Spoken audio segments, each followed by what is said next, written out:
Rodney Malone stood frozen in his own hallway at 4:47 a.m., his hand gripping the doorknob to the kitchen, listening to his wife's voice drift through the bedroom door. The 38-year-old warehouse supervisor had been about to leave for his first job of the day when her words stopped him cold. "He's just my personal ATM," Vanessa laughed into the phone, her voice bright with amusement. "The idiot actually believes I'm going to change." The worn leather strap of Rodney's work bag cut into his palm as his grip tightened. For 3 years, he'd been working 5 jobs to pay off the crushing debt his wife had accumulated before their marriage. Debt she'd promised was under control. Debt she'd sworn she was working to fix. Now, standing in the darkness of his own home, he heard the truth spelled out in her careless laughter. "Rodney! Oh, he'll never leave," Vanessa continued, completely unaware her husband was on the other side of that door. "He's too honorable. His words, not mine. He actually thinks he's being noble, working himself to death for me." What Vanessa didn't know, what nobody knew, was that Rodney had been keeping records. Every receipt, every bank transfer, every credit card statement, every lie. 3 thick folders sat in his locker at the warehouse, documenting everything. And in exactly 72 hours, he had an appointment with a divorce attorney that would change everything.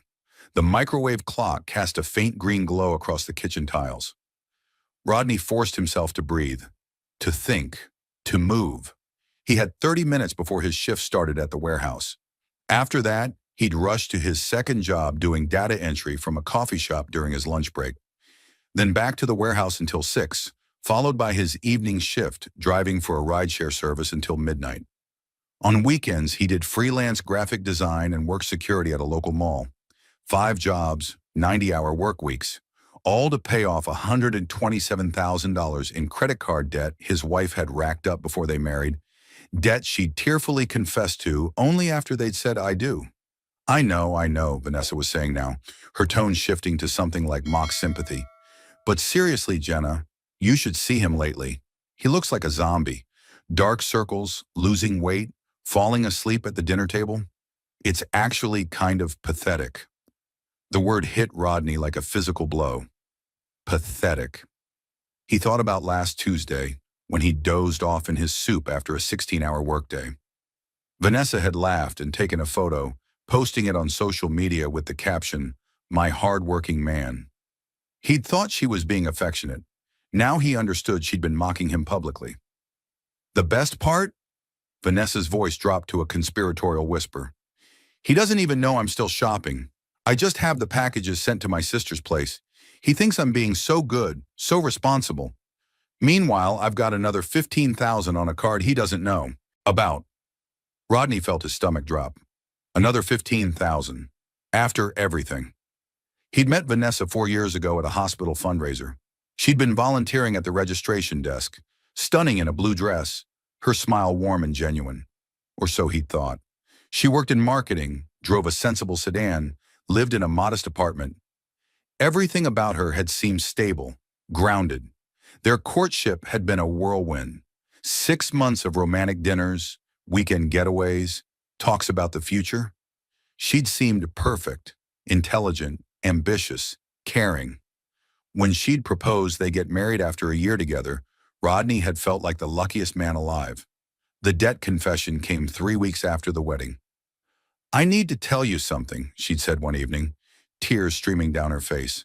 "I have some credit card debt, more than I told you about before." Rodney had known about the small amount she'd mentioned during their engagement, maybe $5,000 or $6,000 from a rough patch after college. He'd assured her they'd handle it together. "How much?" he'd asked gently, taking her hand. $127,000. The number had stunned him into silence. Vanessa had explained through sobs how it had happened. A shopping addiction she'd hidden from everyone.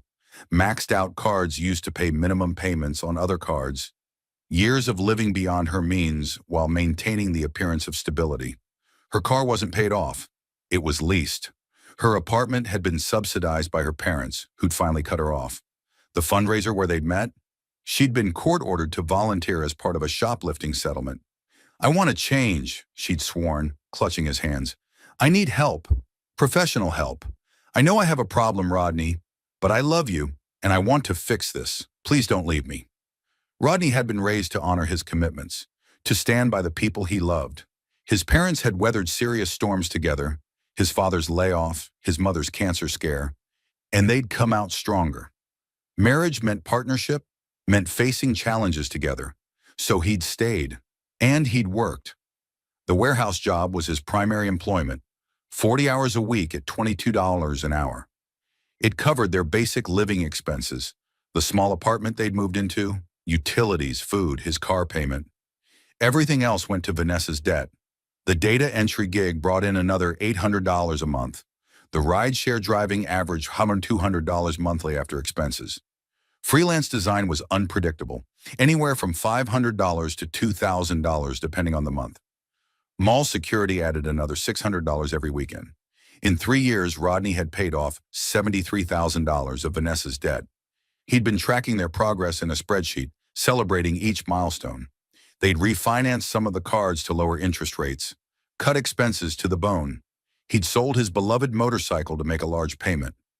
Vanessa had attended 2 months of financial counseling before claiming she'd graduated from the program. Rodney had believed they were making progress together, that Vanessa was changing, healing, becoming the responsible partner he thought he was marrying. Now, standing in the darkness, listening to her mock him, he understood the truth. She'd never intended to change. She'd found someone willing to fund her lifestyle, and she was milking it for everything she could get. "Jenna, you should have seen what came yesterday," Vanessa continued, her voice full of excitement. "This Italian leather bag I've been wanting. $1,200. It's gorgeous. Worth every penny." $1,200. Rodney had been eating ramen and peanut butter sandwiches for lunch to save money. He'd been wearing the same 3 work shirts for 2 years, the collars fraying but still acceptable. He'd been walking to his warehouse job instead of driving to save gas money, while Vanessa bought $1,200 handbags. "I know Rodney thinks we're almost out of debt," she said. "Poor thing made this whole spreadsheet tracking our progress. It's actually sweet in a sad way. He has no idea I've been taking out new cards. As long as I keep the statements from reaching the apartment, he's clueless." The bedroom door opened suddenly. Rodney had been so focused on Vanessa's voice that he hadn't noticed the conversation ending. His wife appeared in the doorway, still in her silk pajamas, the expensive set Rodney thought had been a birthday gift from her sister, her phone in one hand. She jumped when she saw him, her eyes widening. "Rodney! God, you scared me. What are you doing standing in the dark?" His mouth felt dry. The question he wanted to ask stuck in his throat. "How long have you been lying to me?" But something held him back. Some instinct told him not to reveal what he'd heard. Not yet. "Couldn't sleep," he managed, his voice rough. "Heading to work." Vanessa's expression shifted to concern so quickly, so smoothly, that Rodney wondered how many other expressions had been just as calculated. "Baby, you work too hard. You look exhausted. Maybe you should call in sick. Take a rest day?" The care in her voice would have touched him yesterday. Today, knowing what she'd just said to her friend, it made his skin crawl. "Can't afford to," Rodney said, which was true. "Bills to pay." "I know." Vanessa crossed to him, wrapping her arms around his waist. She smelled like the expensive perfume he'd assumed was another gift from her sister. "You're amazing, you know that. Everything you do for us." Us. As if they were a team. As if she wasn't actively sabotaging everything he was working toward. Rodney forced himself to return the hug, to press a kiss to the top of her head, to play the role of the devoted husband for a few seconds longer. "I'll be home late tonight, picking up an extra rideshare shift." "More overtime?" Vanessa pulled back, her face arranged in sympathy. "Rodney, seriously, you're going to burn out. We're doing fine. The debt isn't going anywhere. You can slow down a little." The debt isn't going anywhere. She was right about that, just not in the way she meant. "Few more months of this pace, and we'll be in a much better place," Rodney said, echoing the same thing he'd been telling himself for 3 years. "Then things will ease up." Vanessa smiled, that same warm, genuine-seeming smile that had made him fall in love with her. "You're the best husband a girl could ask for." She kissed him goodbye, her lips soft against his, and Rodney left for work carrying the weight of her betrayal like a stone in his chest. The warehouse was a 40-minute walk through Seattle's pre-dawn streets. Rodney usually used the time to listen to podcasts, to mentally prepare for the day, to enjoy the quiet before the chaos. This morning, all he could think about was Vanessa's voice. "He's just my personal ATM." His supervisor, Ray, noticed something was off immediately. "You all right, Malone? You look like hell." "Didn't sleep great," Rodney said, which wasn't entirely a lie. He'd been up until 2 a.m. finishing a logo design for a client, trying to earn an extra $300. "Your wife still giving you grief about the hours?" Rodney almost laughed. Ray had gotten the wrong impression months ago when Rodney had mentioned Vanessa wasn't happy about his schedule. Ray assumed she wanted him home more. Something like that. The morning shift was brutal, unloading 2 delivery trucks in the freezing warehouse, his body screaming from exhaustion, his mind replaying Vanessa's words on loop. During his lunch break, instead of doing data entry at the coffee shop like usual, Rodney did something different. He went to his locker and pulled out the 3 folders he'd been keeping. Rodney wasn't sure exactly when he'd started documenting everything. Maybe 6 months into the debt repayment, when he'd noticed some inconsistencies in their budget. Maybe it was just his naturally organized nature, the same trait that made him good at graphic design and data entry. Whatever the reason, he'd been meticulous. Folder 1, bank statements showing every payment he'd made toward Vanessa's debt, every transfer, every check, every dollar, documented with dates and confirmation numbers.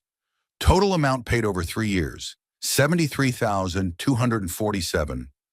Folder 2, credit card statements from Vanessa's accounts that he'd managed to access, the original balances, the payment schedules, the interest calculations. He'd also been photographing the mail that came to their apartment, including several letters from credit card companies he didn't recognize. Letters Vanessa always grabbed first and said were just junk mail.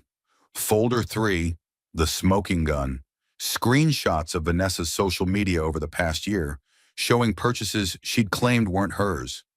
Photos of her at expensive restaurants when she told him she was grabbing fast food with girlfriends.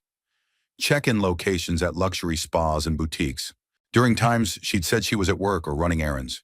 He'd felt guilty creating this folder, like he was betraying his wife by documenting her lies. Now, sitting in the break room with the folders spread before him, Rodney felt only clarity. His phone rang. Vanessa's mother, Kathleen. "Rodney, darling." Kathleen's voice was warm, affectionate. "How are you?" Kathleen Blake had always treated Rodney well. She was a retired teacher, practical and kind, and she'd seemed genuinely happy when Vanessa married him. What Kathleen didn't know was that Vanessa had been lying to her parents just as thoroughly as she'd been lying to Rodney. "I'm well, Mrs. Blake. How are you?" "Oh, you know me. Can't complain. Listen, I'm calling because Bill and I want to take you and Vanessa to dinner this weekend. Nothing fancy, just that Italian place you like. We haven't seen you two in ages." Rodney's throat tightened. Bill and Kathleen were good people. They were going to be devastated when they learned what their daughter had been doing. "That sounds wonderful," Rodney said. "Let me check with Vanessa about her schedule." "Perfect.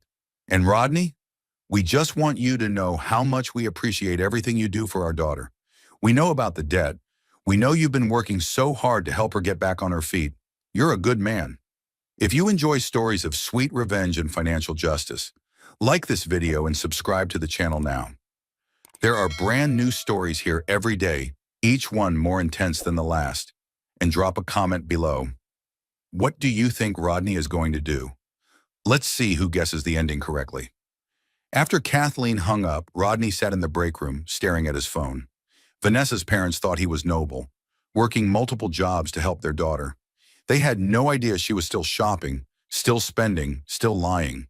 They had no idea she called him pathetic behind his back. Rodney pulled up his phone calendar. His attorney appointment was in 3 days, Monday afternoon at 2 p.m. He'd scheduled it during his lunch break, telling Vanessa he had a required safety training at work. The consultation was free, but Rodney had already prepared a list of questions, organized his documents, outlined the timeline of his marriage and Vanessa's deception. He'd scheduled the appointment 2 weeks ago, after discovering the shopping bags hidden in the garage under a tarp. Designer clothes with tags still attached, expensive shoes in boxes, luxury items Vanessa had never mentioned buying. She'd been so careful, having packages sent elsewhere, hiding purchases, maintaining the facade of responsibility. But Rodney had worked in inventory management for 15 years. He knew how to track things, how to notice discrepancies, how to follow paper trails. And over the past 6 months, as his suspicions grew, he'd become very, very good at finding what Vanessa was hiding. His phone buzzed with a text from Vanessa. "Love you, baby. Don't work too hard today." Rodney stared at the message, at the heart emoji, at the casual endearment from someone who'd called him an idiot just hours before. He typed back, "Love you too. See you tonight." The lie felt bitter on his tongue, but necessary, because Rodney had learned something important in the past 3 years of exhausting work. Patience pays off. Preparation matters. And the best revenge isn't revenge at all. It's justice, served cold and documented. What Vanessa didn't know was that Rodney had already contacted 2 of the credit card companies she thought he knew nothing about. He'd explained he was her husband, inquired about the accounts, learned that she'd listed him as an authorized user without his knowledge on one of them. The company rep had helpfully confirmed the balance, $23,400. What Vanessa didn't know was that Rodney had been recording his work hours meticulously, documenting every extra shift, every sacrifice, every dollar that had gone toward her debt while she secretly accumulated more. What Vanessa didn't know was that Rodney had screenshots of text messages she'd sent to her sister about their shopping trips, messages where Vanessa explicitly stated she was hiding purchases from her clueless husband. And what Vanessa definitely didn't know was that this morning's overheard conversation had been the final piece Rodney needed, because Washington was a 2-party consent state for recordings, but it was perfectly legal to testify about conversations you'd overheard firsthand. Rodney closed the folders, locked them carefully back in his locker, and headed back to the warehouse floor. He had 72 hours until the attorney appointment, 72 hours to keep playing the devoted husband, 72 hours to gather any final documentation he might need. And then, he thought as he lifted another box onto the conveyor belt, his muscles screaming and his mind crystal clear, then the real work would begin. Vanessa thought she'd married an ATM. She thought she'd found someone too honorable, too devoted to ever fight back. She was about to learn exactly how wrong she'd been, because Rodney Malone wasn't pathetic, he wasn't clueless, and he definitely wasn't anyone's fool. He was just a man who'd been keeping very, very careful records. The shift ended at 6 p.m. Rodney grabbed his rideshare tablet and headed out into Seattle's early evening traffic. His first passenger was a businessman heading to a downtown hotel, distracted by his phone the entire ride. The second was a young couple celebrating an anniversary, laughing and holding hands in his back seat. Rodney watched them in the rearview mirror and remembered being that happy once. Remembered believing his marriage was real, his wife's love genuine, his sacrifices meaningful. Now he knew better. His phone buzzed around 10 p.m., a text from Vanessa asking when he'd be home. Rodney responded that he'd grabbed 2 more rides and would be back around midnight. She sent back a sad emoji and, "I miss you." He wondered if she'd been on the phone with friends again, laughing about her pathetic husband who worked himself to death while she shopped. He wondered how many people knew the truth about their marriage. How many of Vanessa's friends were in on the joke? It didn't matter. In 72 hours, everything would change. Rodney's last passenger of the night was an elderly woman named Dorothy, heading home from her daughter's house after babysitting her grandchildren. She chatted pleasantly during the ride, asking Rodney about his life. "You married?" Dorothy asked as they neared her neighborhood. "Yes, ma'am, 3 years." "She must miss you, working such long hours." Rodney's hands tightened on the steering wheel. "I'm sure she does. My late husband worked 2 jobs when our kids were young," Dorothy continued. "It was hard, but we got through it together. Partnership, that's what marriage is, pulling together toward the same goal." "That's what I always thought," Rodney said quietly. Dorothy patted his shoulder as she climbed out of the car. "You're a good man. I can tell. Your wife is lucky to have you." Rodney drove home through empty streets, Dorothy's words echoing in his mind. Partnership, pulling together, the same goal. He'd been pulling alone for 3 years, dragging the weight of Vanessa's lies and debts, while she added more weight behind his back, laughing at his efforts. Not anymore. When Rodney finally walked through the apartment door at 12:37 a.m., Vanessa was already asleep, sprawled across their bed in expensive pajamas, her phone charging on the nightstand. He stood in the doorway watching her for a moment. This woman he'd married, this stranger he'd been killing himself for. In the morning, he'd wake up at 4:30 a.m. and do it all again. 5 jobs, 90 hours, one more day of pretending everything was fine. But the clock was ticking, and Rodney Malone was very good at counting down. The weekend before Rodney's attorney appointment passed in a surreal haze of normalcy. Saturday morning, he woke at 5 a.m. for his mall security shift, came home to find Vanessa still sleeping, and spent the afternoon doing freelance design work while she went to lunch with girlfriends. Sunday, they attended Bill and Kathleen's Italian dinner as planned, where Vanessa played the role of devoted wife so convincingly that Rodney almost admired the performance. "You two seem so happy," Kathleen said over dessert, beaming at them across the table. "Tired, maybe, but happy." "We are," Vanessa said, squeezing Rodney's hand. Her fingers were warm, her smile radiant. "Rodney has been working so hard for us. I'm the luckiest woman alive." Bill raised his wine glass. "To Rodney and to young people who still understand what commitment means." Rodney clinked glasses with his in-laws, smiled at his wife, and counted down the hours. 48 hours until the truth came out. Monday morning arrived cold and gray, typical Seattle weather for late November. Rodney went through his usual routine, warehouse shift starting at 5 a.m., lunch break data entry at the coffee shop. Except today, instead of sitting at his usual corner table typing spreadsheet entries, Rodney drove 15 minutes across town to the offices of Bradford and Associates Family Law. The attorney, Jennifer Bradford, was a sharp-eyed woman in her early 50s with gray-streaked hair and a no-nonsense demeanor. Her office was practical rather than luxurious, framed degrees on the wall, a solid desk, chairs that were comfortable but not expensive. Rodney appreciated the lack of pretense. "Mr. Malone," she said, shaking his hand firmly, "thank you for coming. I understand you're on a lunch break, so let's make efficient use of your time." Rodney laid out the 3 folders on her desk. "My wife has been lying to me for 3 years. I've been working 5 jobs to pay off $127,000 in credit card debt she accumulated before our marriage. She promised she was changing, getting help, being responsible. Last Friday, I overheard her on the phone telling a friend I'm her personal ATM and admitting she's taken out more secret credit cards." Jennifer opened the first folder, her expression neutral but attentive as she scanned through the bank statements. "How much have you paid toward her original debt?" $73,247. "And these new cards she's taken out?" "At least one, I can confirm, $23,400. She mentioned another $15,000 to her friend, but I haven't located that account yet." Jennifer's eyebrows rose slightly. "So potentially $38,000 in new debt while you've been working to eliminate the old debt?" "Correct." She moved to the second folder, studying the credit card statements and photographed mail. "Did you sign or authorize any of these accounts?" "No, although I discovered she listed me as an authorized user on one without my knowledge." "That's problematic for her, not for you." Jennifer made notes on a legal pad. "Washington is a community property state, but debts incurred before marriage typically remain separate. However, any money you've spent paying her premarital debts is arguably a gift unless you can prove otherwise. These records help significantly." Rodney had researched this extensively during countless late nights between shifts.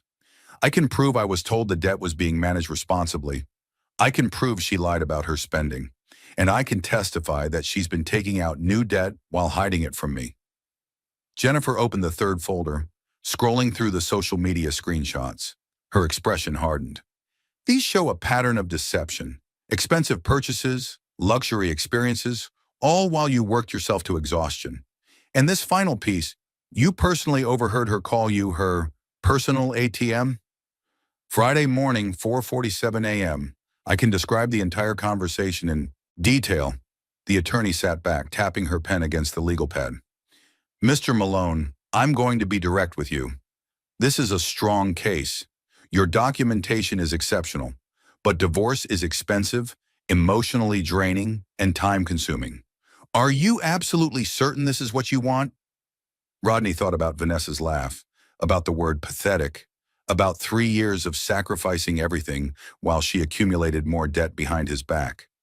He thought about the elderly passenger Dorothy saying, partnership, and realizing he hadn't been in a partnership at all. He'd been in a con. I'm certain. Then here's what we're going to do. Jennifer pulled out a fresh legal pad and began writing. First, we're going to request a formal separation of finances immediately. Second, we're filing for dissolution of marriage on grounds of fraud and deception.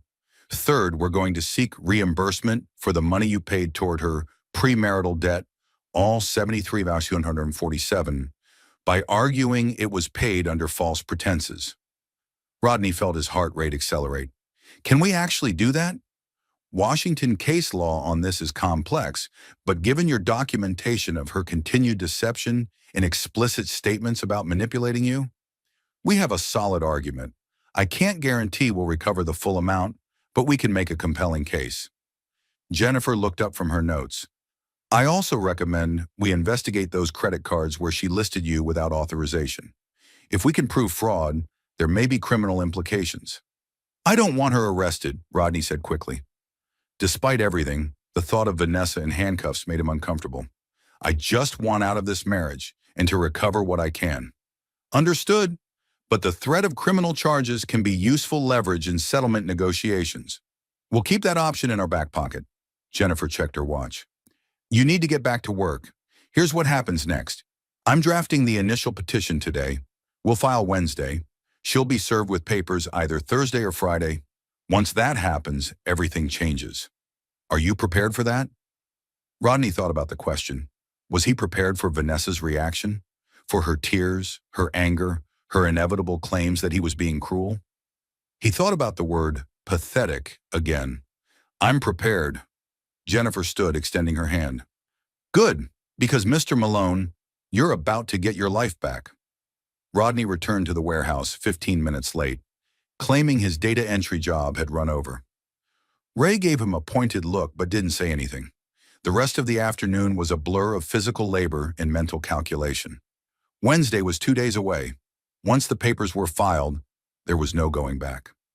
That night, Vanessa was in an exceptionally good mood. She'd made dinner. Pasta with jarred sauce, nothing fancy, but more effort than she usually put in. She'd lit candles and poured wine. What's the occasion? Rodney asked genuinely, confused. No occasion. I just wanted to do something nice for my hard-working husband. Vanessa smiled across the table. You look stressed lately. Everything okay at work? The question was so perfectly timed, so carefully delivered, that Rodney wondered if she'd somehow sensed something was off. But no, her expression was open, curious, apparently genuine. Just tired, he said. It's been a long few months. Maybe it's time to think about cutting back, Vanessa suggested. You've been doing 5 jobs for so long. Maybe drop one? We're doing better financially now, right? We could manage with less income. Rodney knew exactly what "we're doing better financially" meant in Vanessa's mind. They were making enough money that she could continue her secret spending without him noticing the missing funds. If he cut back to 4 jobs, she'd have less scrutiny, more freedom. I'll think about it, he lied. Make sure you're subscribed to this channel if you have not, because the ending of this story will blow your mind. And drop a comment below telling me what you think Rodney should do next.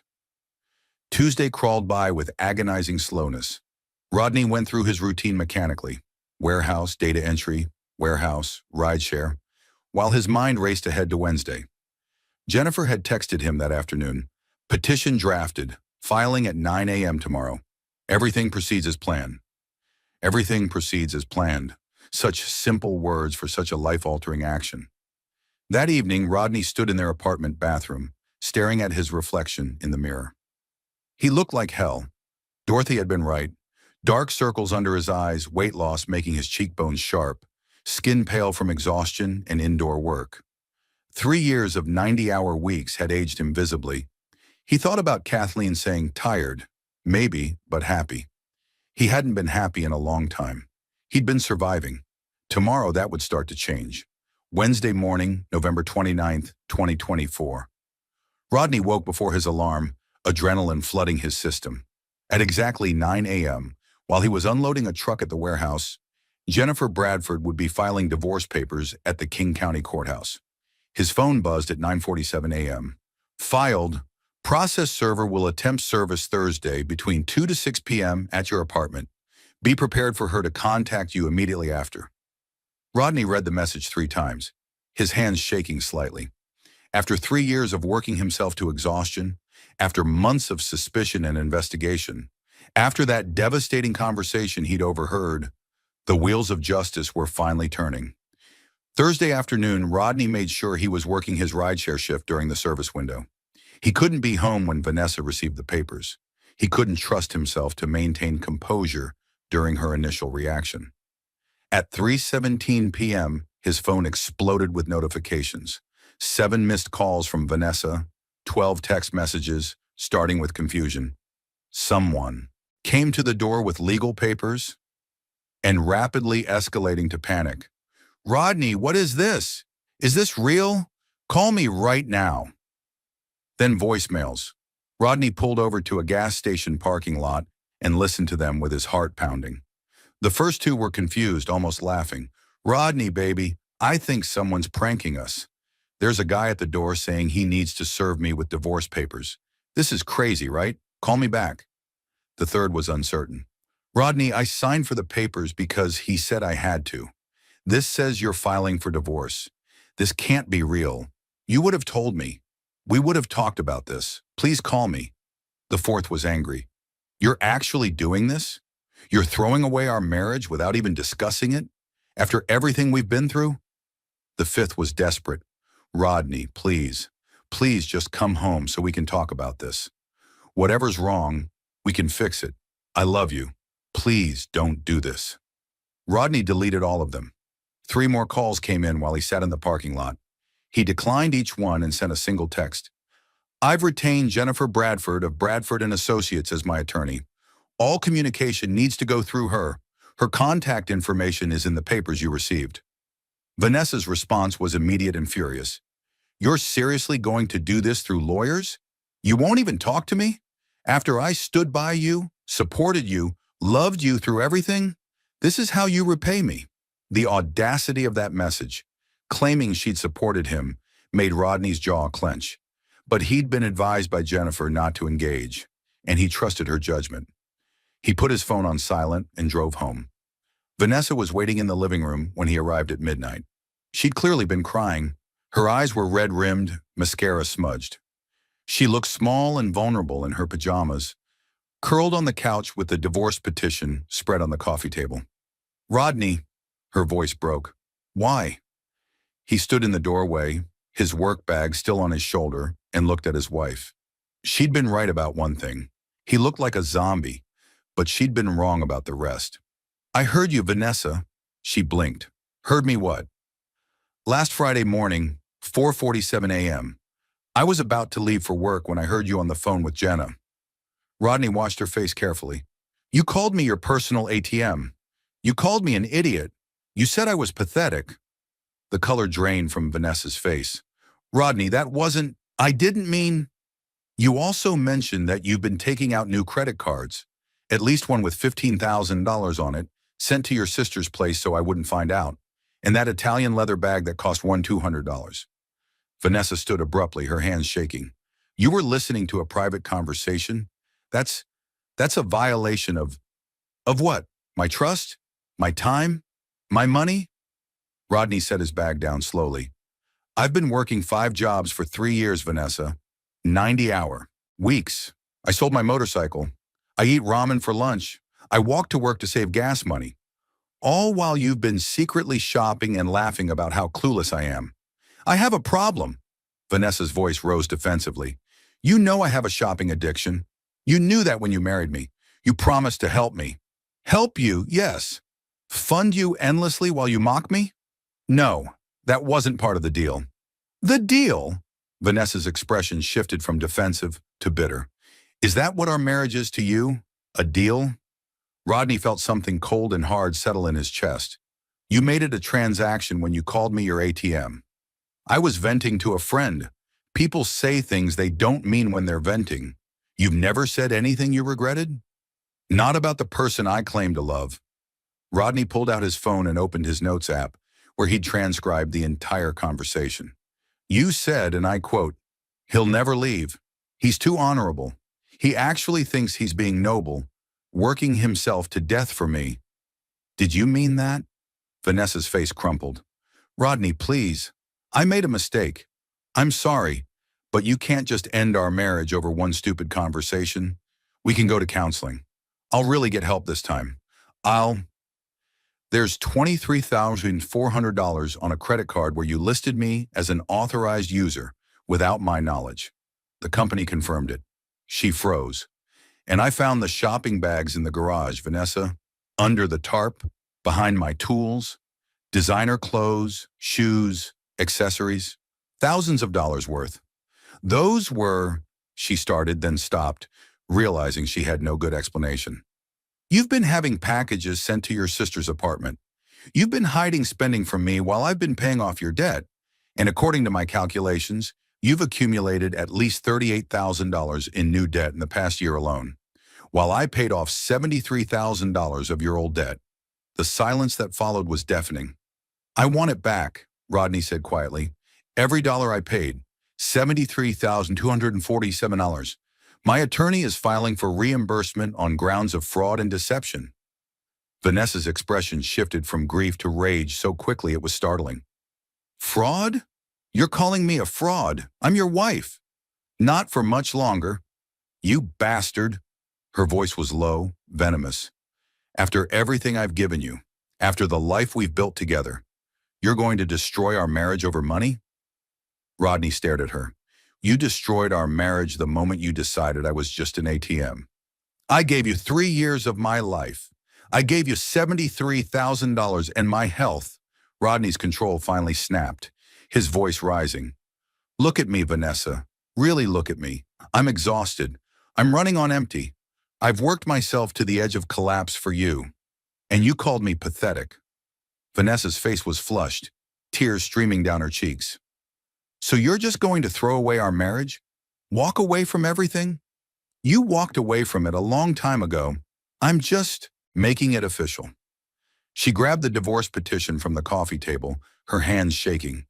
Your attorney is seeking full reimbursement of all payments made toward my premarital debt. That's insane. No judge will give you that. Maybe not all of it, Rodney admitted, but given your documented pattern of deception, the secret credit cards, and your own words admitting you were manipulating me, we'll see what the judge thinks is fair. If you're enjoying this story, hit that like button and let me know in the comments what you would have done in Rodney's situation. This is revenge, Vanessa hissed. This is you trying to punish me. No. Rodney picked up his work bag. Revenge would be putting you through what you put me through. This is just me protecting myself and trying to recover from the financial damage you've caused. Where are you going? I've rented a room across town. I'll be back this weekend with friends to get my belongings. My attorney will be in touch about property division and settlement discussions. Rodney, wait. Vanessa crossed to him, her hand reaching for his arm. Please, let's just talk about this. No lawyers, no courts, just you and me, like it used to be. Like it used to be, when she'd played the devoted wife while secretly planning to drain him dry. There's nothing left to talk about, Rodney said. You made your choices. Now I'm making mine. He walked out the door, hearing her screaming after him, and didn't look back. The rented room was a studio apartment in a converted house near the University District, small but clean, $800 a month. Rodney set his bag down on the single bed and looked around at the space. Probably 400 square feet total, with a kitchenette in one corner and a bathroom barely big enough to turn around in. It was the most peaceful place he'd been in 3 years. His phone was still exploding with messages from Vanessa. He blocked her number and sent a final text from his work phone. All communication through attorneys. Do not contact me directly again. Then he called Jennifer Bradford. How did it go? She asked. She's furious, claiming I'm being cruel, that we should work it out without lawyers. Classic response. She's going to try to manipulate you into dropping the petition. Don't engage. She had you served with divorce papers. That ship has sailed. Jennifer paused. Did she admit to the new debt? She tried to deny it, then pivoted to blaming her addiction, then got angry. She didn't explicitly admit the amount, but she didn't deny it either. Good enough. Discovery will uncover everything. Now, Mr. Malone, I need you to do something for yourself. What's that? Take tomorrow off. One of your jobs. Anyone. Sleep in. Rest. Because the legal process is going to be exhausting in its own way, and you need to start taking care of yourself. Rodney looked around his tiny studio apartment, his sanctuary, and realized Jennifer was right. For 3 years, he'd been running, on fumes, pushing himself past every reasonable limit, all for a woman who'd viewed him as a resource to exploit. I'll take tomorrow's rideshare shift off, he said. First day in 3 years, I haven't worked all 5 jobs. Good. You're going to need your strength, because Mr. Malone, I have a feeling your wife is going to make this difficult. Jennifer had no idea how right she was. Over the next week, Vanessa launched a full campaign. She called Rodney's parents in Portland, sobbing about how their son had abandoned her without warning, how cruel he was being. His mother called him, confused and hurt. Rodney, what's going on? Vanessa says you just walked out. She says she doesn't know what she did wrong. Rodney spent an hour on the phone with his parents, explaining the debt, the lies, the overheard conversation. His father listened quietly, then said simply, Son, you did the right thing. Come visit this weekend. Bring your laundry. Vanessa called Rodney's workplace, claiming there was a family emergency and asking them to tell him to call her immediately. Ray pulled Rodney aside. Your wife called, said it's urgent. Everything okay? We're separated. She's trying to get around the fact that I blocked her number. If she calls again, please don't pass along messages. Ray's expression hardened. Understood. Sorry you're going through this. Vanessa showed up at the coffee shop where Rodney did his data entry work, causing a scene that got both of them asked to leave. You're destroying my life, she screamed as the manager escorted them out. 3 years of marriage and you throw it away without a second thought? Rodney looked at her calmly. I had months of second thoughts. You just never noticed. The most shocking move came on day 9 of their separation. Rodney received a call from Jennifer. Your wife has filed a counter petition. She's seeking spousal support, claiming she gave up career opportunities to support your work schedule and that you owe her financial assistance during and after the divorce. Rodney felt his stomach drop. She's seeking support? After everything? It's not uncommon for the party at fault to go on offense as a defense strategy. She's trying to paint herself as the wrong spouse who sacrificed for the marriage. Don't worry, we have documentation that disproves her narrative. But this means the case is going to get uglier before it gets better. That night, Rodney sat in his studio apartment, exhausted from warehouse work and rideshare driving, and pulled out a notebook. He'd been keeping a journal since the separation, documenting his thoughts and feelings. Now he wrote, Day 9. Vanessa is fighting back. She's painting me as the villain, telling everyone I abandoned her, seeking spousal support despite lying to me for years. Part of me expected this. People don't change their core nature just because they're caught. But here's what she doesn't understand. I'm not the same person I was 10 days ago. For 3 years, I was Rodney, the devoted husband, Rodney, the hard worker, Rodney, the fool. That person is gone. I'm Rodney Malone, the man with 3 folders of documentation, the man who kept records, the man who walked away, and I'm just getting started. He closed the notebook and looked at his calendar. The initial settlement conference was in 3 weeks. Discovery would take another month beyond that. The full divorce process could take 6 months or more, Jennifer had warned him. Rodney had spent 3 years working 90-hour weeks. He could handle 6 months of legal proceedings, because at the end of those 6 months, he'd be free. And more importantly, he'd have something Vanessa could never take away from him, his self-respect. The question was whether he'd get his money back too. That answer was coming. But first, Vanessa had one more card to play. And when she played it, Rodney would discover just how far she was willing to go to avoid facing the consequences of her own actions. The settlement conference took place on December 20th in a bland mediation room at Bradford & Associates. Rodney arrived 15 minutes early, dressed in the one good suit he owned, the same one he'd worn to his wedding 4 years ago. Jennifer met him in the lobby. Ready? She asked. Ready. Vanessa arrived with her attorney, a slick-looking man named Derek Paulson, who wore an expensive watch and a carefully practiced expression of sympathy. Vanessa herself looked dramatically different from the woman Rodney had left 3 weeks ago. She'd lost weight, her hair was styled expensively, and she wore a conservative dress that screamed, "wronged wife." She'd even toned down her makeup to look more vulnerable. The performance began immediately. "Rodney!" Her voice cracked. "Thank you for agreeing to talk." Jennifer's hand on his arm kept him silent. They entered the mediation room where a neutral, third-party mediator, a woman named Sandra Ortiz, waited at the head of the table. "Let's begin," Sandra said once everyone was seated. "This is an informal settlement conference. The goal is to see if we can reach an agreement without proceeding to full litigation. Mr. Paulson, I understand your client has filed a counter-petition seeking spousal support?" Derek leaned forward, his expression earnest. "That's correct. My client, Mrs. Malone, gave up significant career advancement opportunities to accommodate her husband's demanding work schedule. She made sacrifices for their marriage and now finds herself financially vulnerable due to his sudden and, frankly, cruel abandonment." Rodney felt his jaw clench. Jennifer squeezed his arm again. "Mrs. Malone," Sandra addressed Vanessa directly, "can you elaborate on these career sacrifices?" Vanessa dabbed at her eyes with a tissue. "I had an opportunity to take a position in San Francisco 3 years ago. Better pay, better title, real advancement potential. But Rodney and I had just gotten married and he didn't want to relocate. He said we needed to stay in Seattle to deal with my debt."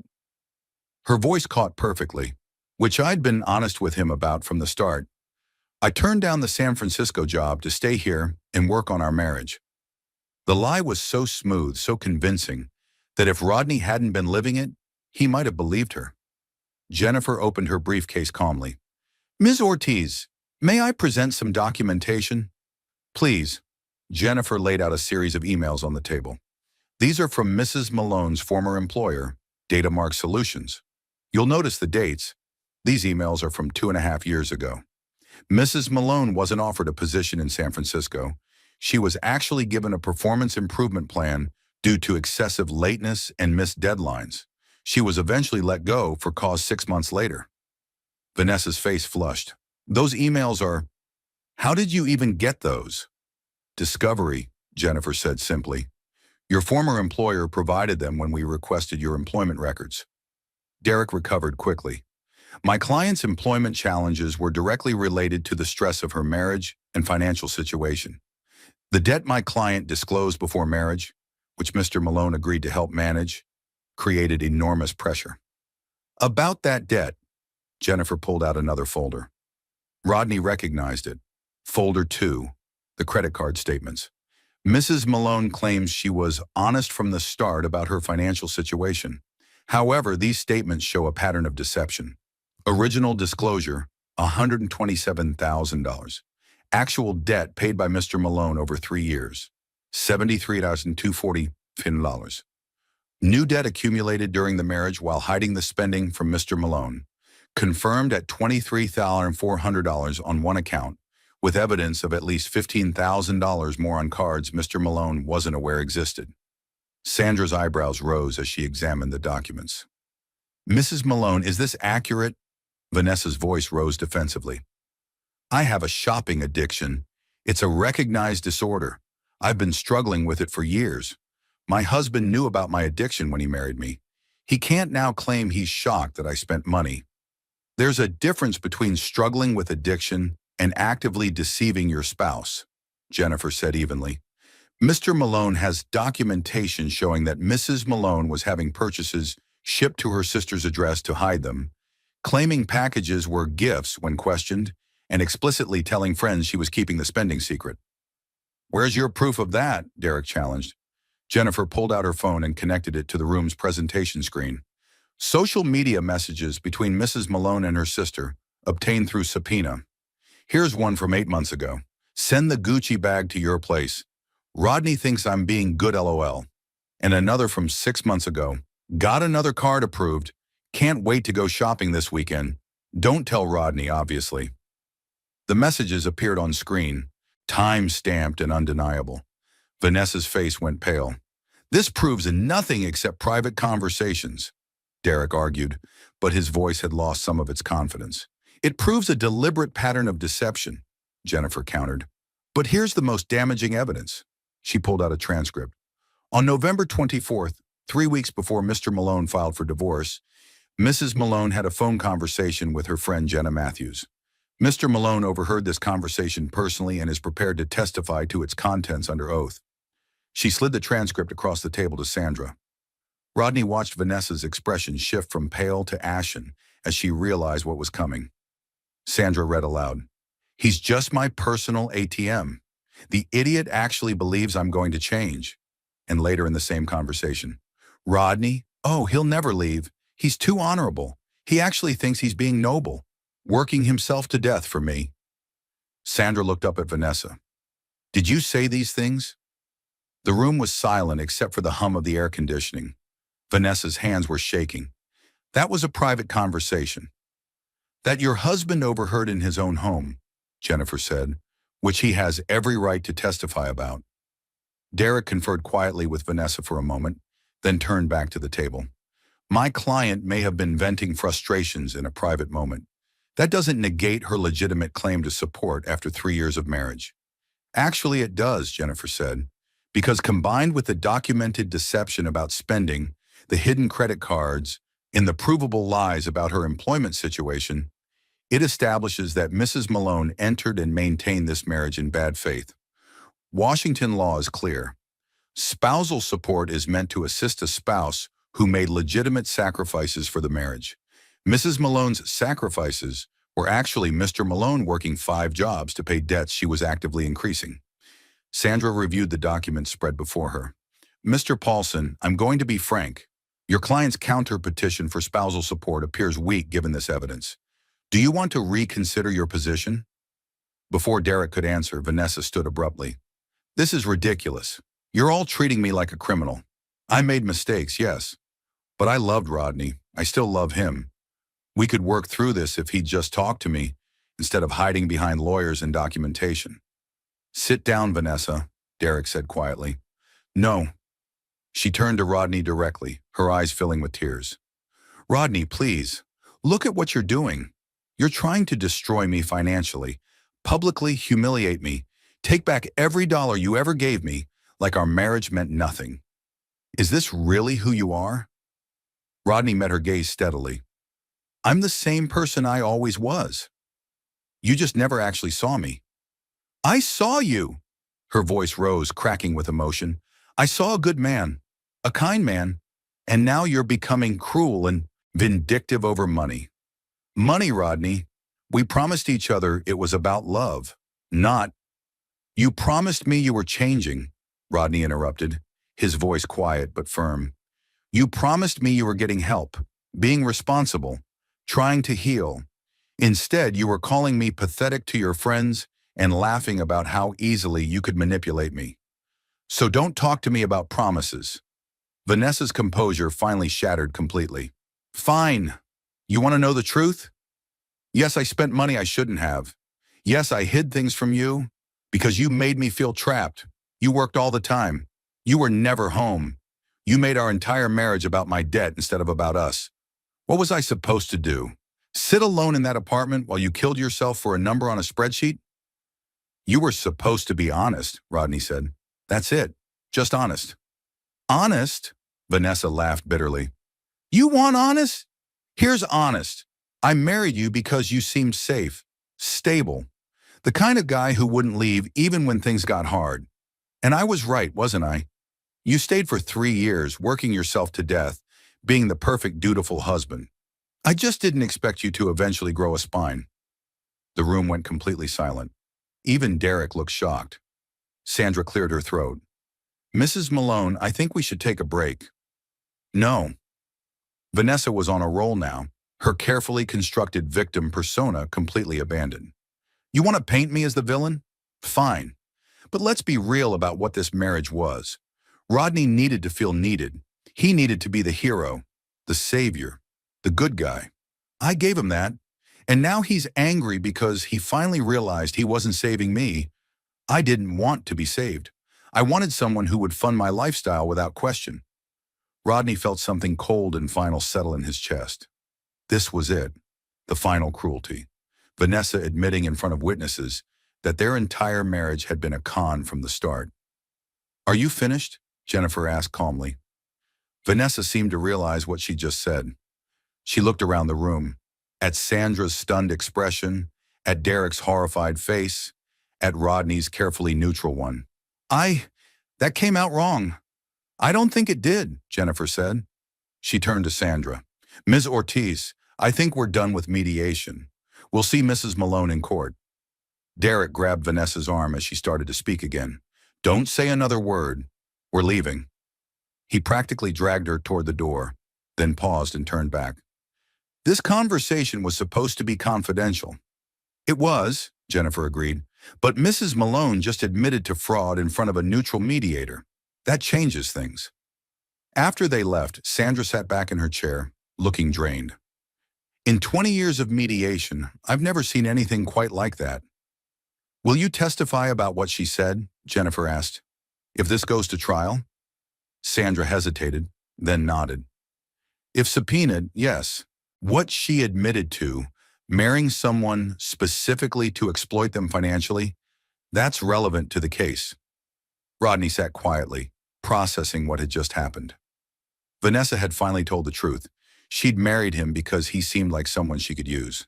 And she'd been right. For 3 years, he'd played exactly the role she'd cast him in. But not anymore. What happens now? He asked Jennifer as they left the building. Now? Jennifer smiled grimly. Now we have ammunition. Vanessa just admitted to fraud in front of a witness. Derek will try to walk it back, claim she was emotional and misspoke. But combined with everything else, we're in a very strong position. For the reimbursement? For all of it. The divorce will be granted, obviously. You'll keep your separate property, and I think we have a legitimate shot at recovering a significant portion of what you paid toward her debt. Maybe not the full $70,240, but enough to make a difference. Rodney looked out at the Seattle skyline, gray clouds hanging low over the city. I don't even care about the money anymore. I just want this over. I know, but you deserve compensation for what she did to you. And more importantly, there need to be consequences. If Vanessa can do this to you and walk away unscathed, she'll do it to the next person. That thought hadn't occurred to Rodney. You think she'd do this again? People like Vanessa don't change, Mr. Malone. They just find new victims. The court date was set for February 14th, Valentine's Day, ironically. In the 6 weeks between the failed mediation and the hearing, Rodney's life began to slowly stabilize. He dropped the mall security job, cutting down to 4 jobs instead of 5. The extra 12 hours per week felt like a vacation. He started sleeping more, eating better, actually having time to think about something other than work. He also started therapy. His insurance through the warehouse job covered it, and Jennifer had recommended it during their last meeting. You've been through trauma, she'd said, even if you don't feel traumatized. 3 years of manipulation and exploitation leave scars. His therapist, Dr. Reeves, was a straightforward woman who didn't mince words. You're going to be angry, she told him in their first session. Probably for a while. That's normal. You gave 3 years of your life and $73,000 to someone who viewed you as a resource. Anger is appropriate. I don't feel angry, Rodney admitted. I feel empty. That's shock. The anger will come. She was right. Over the next several weeks, as the reality of his situation sank in, Rodney cycled through emotions he'd been suppressing for years. Anger at Vanessa for using him. Anger at himself for not seeing it sooner. Grief for the marriage he'd thought he had. Guilt for the time he'd wasted. You didn't waste it, Dr. Reeves corrected gently. You learned something crucial. You can survive hard things. You can work 90-hour weeks if you have to. You can keep going even when everything feels impossible. Those aren't small things, Rodney. You discovered your own strength. I discovered I was someone's ATM. No, you discovered that you were someone who kept commitments even when they were difficult. That's admirable. Vanessa exploited that quality, but the quality itself isn't a flaw. The therapy helped. So did the extra sleep. So did his parents, who called weekly and reminded him he had value beyond his bank account. So did Ray at the warehouse, who promoted Rodney to shift supervisor with a small raise, saying, "You're the most reliable worker I've got. About time we made it official." Small pieces of a life, slowly rebuilding. Valentine's Day arrived cold and bright. Rodney wore his suit again. He really needed to buy a new one, and met Jennifer outside the courthouse. They'd prepared extensively. All the folders, all the documentation, all the evidence organized into a clear, compelling narrative. "Nervous?" Jennifer asked. "Surprisingly, no." "Good, because Mr. Malone, today you get to tell your story, and people are going to listen." The courtroom was smaller than Rodney expected, wood-paneled and formal, with Judge Maria Torres presiding. Vanessa sat at the defendant's table with Derek, wearing another carefully chosen outfit, this time projecting professional competence rather than victimhood. Judge Torres reviewed the case summary, then looked up at both parties. "This is a dissolution of marriage petition with a claim for reimbursement of payments made toward premarital debt. Both parties have submitted extensive documentation. I've reviewed everything. But I'd like to hear directly from Mr. Malone about why he's seeking reimbursement." "Mr. Malone, please approach." Rodney stood and walked to the witness stand. He was sworn in, then Judge Torres gestured for him to speak. "Your Honor," Rodney began, his voice steady, "3 years ago, my wife told me she had $127,000 in credit card debt from before our marriage. She cried, said she wanted to change, asked for my help. I loved her, so I said yes. I took on extra work, eventually 5 jobs total, to pay off that debt while maintaining our household. Over 3 years, I paid $73,747 toward her debt. And you're seeking reimbursement for that amount?" Judge Torres asked. "Yes, Your Honor. Because while I was working 90-hour weeks to eliminate her debt, she was secretly accumulating more. She was having shopping bags sent to her sister's address to hide them from me. She was opening new credit cards without telling me, and she was telling her friends I was her personal ATM, and that I was too stupid to notice what she was doing." Judge Torres's expression remained neutral. "You have evidence of this?" Jennifer stood. "Yes, Your Honor. We've submitted bank statements showing all payments made by Mr. Malone, credit card statements showing Mrs. Malone's new debt accumulated during the marriage, social media, messages proving she was hiding purchases, and testimony about statements Mrs. Malone made admitting she married Mr. Malone specifically because he seemed financially exploitable." "I'd like to hear from Mrs. Malone," Judge Torres said. Vanessa took the stand, her hands folded primly. "Your Honor, I made mistakes. I admit that. I have a shopping addiction, which is a real disorder. I've struggled with it for years. When I married Rodney, I thought I could manage it, but the pressure of the debt made it worse. I never meant to hurt him, and as for the things I said to my friend, those were said in a moment of frustration. I was venting. I didn't mean them literally. But you did accumulate new debt while your husband was paying off your old debt?" Vanessa hesitated. "Some, yes, but not as much as he's claiming." Jennifer stood again. "Your Honor, we have documentation showing at least $2,400 in confirmed new debt on one card with strong evidence of an additional $15,000 on another account. Mrs. Malone has also admitted, on record during our settlement conference, that she married Mr. Malone because he seemed like someone who would fund her lifestyle without question. The mediator, Sandra Ortiz, will testify to this if needed." Judge Torres made notes, then looked at Vanessa directly. "Mrs. Malone, did you say that?" Vanessa's perfect composure finally cracked. "I was upset. The mediation was hostile. I said things I didn't mean." "But you did say them?" A long pause. "Yes." Judge Torres sat back, studying both parties. "I'm going to take a brief recess to review the documentation more thoroughly. We'll reconvene in 30 minutes. If you enjoyed this story, like this video and leave a comment telling me what you thought. And if you're not already subscribed to the channel, please subscribe and hit the notification bell to get alerts for new stories like this one. Those 30 minutes felt like hours. Rodney sat in the hallway with Jennifer, watching people flow through the courthouse. Other families, other disputes, other lives in various states of dissolution. "Whatever happens," Jennifer said quietly, "you did the right thing. You stood up for yourself. That matters more than the money. I know, but the money would be nice, she smiled. Fair enough.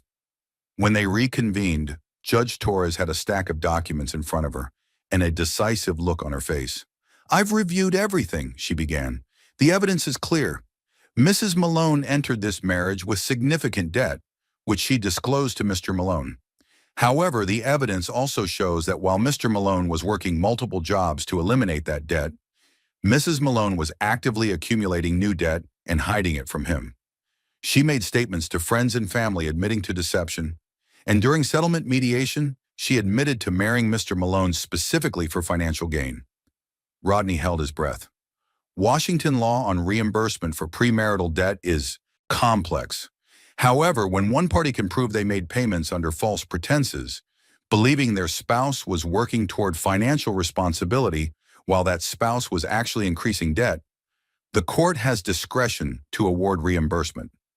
Judge Torres looked directly at Vanessa. Mrs. Malone, your actions constitute fraud. You exploited your husband's good faith and work ethic for your own financial gain. That's unconscionable. Then she turned to Rodney. Mr. Malone, I'm granting your petition for dissolution of marriage. The marriage is dissolved effective immediately. Regarding financial reimbursement, I'm awarding you $58,000, approximately 80% of what you paid toward Mrs. Malone's premarital debt.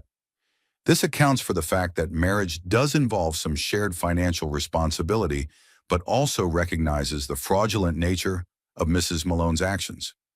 $58,000.